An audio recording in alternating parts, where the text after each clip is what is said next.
Science now shows that aging is not about your genes or your birthday. It's about how your body reads your genes. And that's something that you can change. See, as we get older, our cells start misreading the instructions that are coded in our DNA.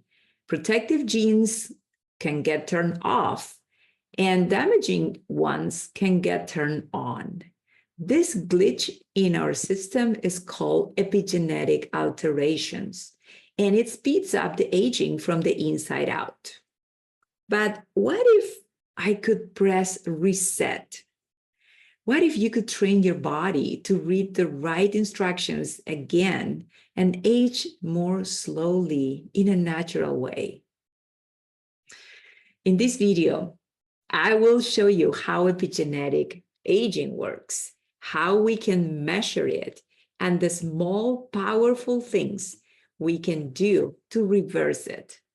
Plus, I will share a cool story about nuns, a group of nuns whose mindset helped them to live longer, healthier life. Epigenetic alteration is another hallmark of aging, and now we know we can reverse it naturally.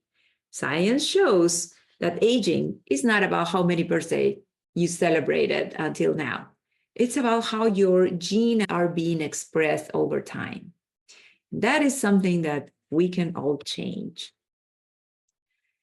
So imagine that you have your genes and those are your hardware. And then you have your epigenome, that is the way you are regulating those genes. That would be your software. So DNA is like what you bring from mom and dad. And that is something that is fixed and it's telling all of your cells what they need to do. Now, epigenetic is your software. It decides which gene is going to be turned on, which gene is going to be turned off. Aging creates these bugs that are interfering with our ability to read and process that information. So good genes can shut down. We don't want that. And because of other bugs, harmful genes can be active or activated. So think of your body like a computer. Hardware stays the same, but the software, that's the epigenetic. That's what we can change and we can update. So how fast are we aging? We can measure that now. Chronological age is how many birthdays you had so far. But biological age refers to how old your body actually functions. Epigenetic clocks are tools, molecular tools, that are designed to measure your true speed of aging. I'd like to mention two important ones, like the Denning pace reveals the pace of aging, which is like a aging speedometer, like how fast are you aging per year? And it's a number that could be below 1, meaning that you are aging slower, or it could be 1, you're aging 12 months per year, or it could be bigger than 1, meaning that you are actually aging super fast. That's a very important marker to know and to learn, because that actually is telling you if your biological age is older or younger than your chronological age. Then we have the OMIC-M, and that measures your actual biological age, indicating if you are aging faster or slower, as I said, than your chronological years. Things that are speeding up your aging clock. I mentioned before, poor diet, nutrition is very important. So we have to avoid consuming processed foods or sugars, too much seal oils, and all the food that are corrupting our cellular code. Also, chronic stress. Stress hormones accelerate cellular aging. It creates inflammation. Environmental toxins, chemical exposure also alters gene expression.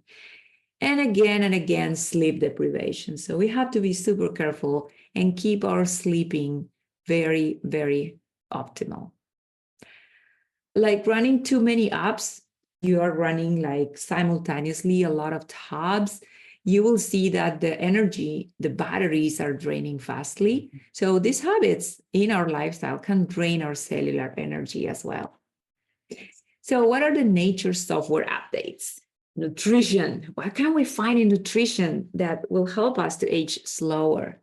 Folate from greens rewrites healthy genetic instructions. Berries, polyphenols protect our DNA from damage. Green tea or turmeric repair our epigenetic markers. Movement reboots our system. So think of exercise as pressing the reset button on your biological computer.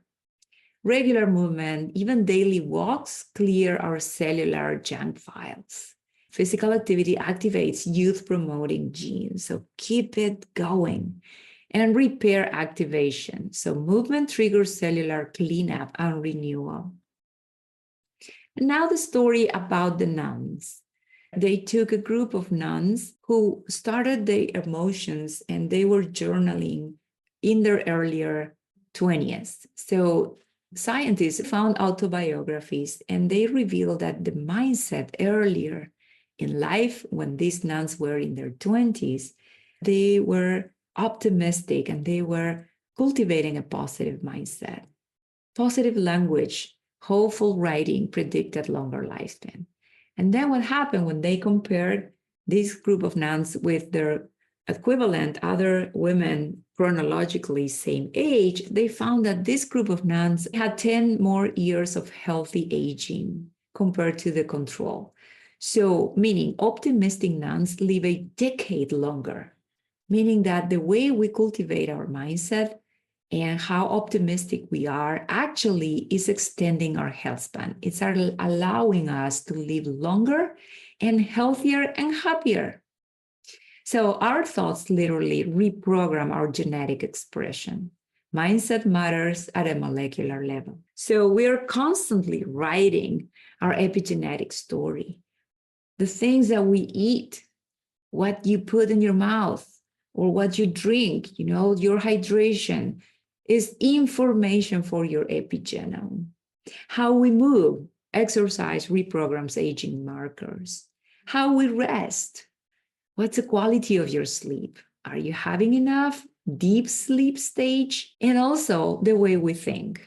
Mindset sends signals throughout our body, reduce stress, and allow us to manage our cortisol levels.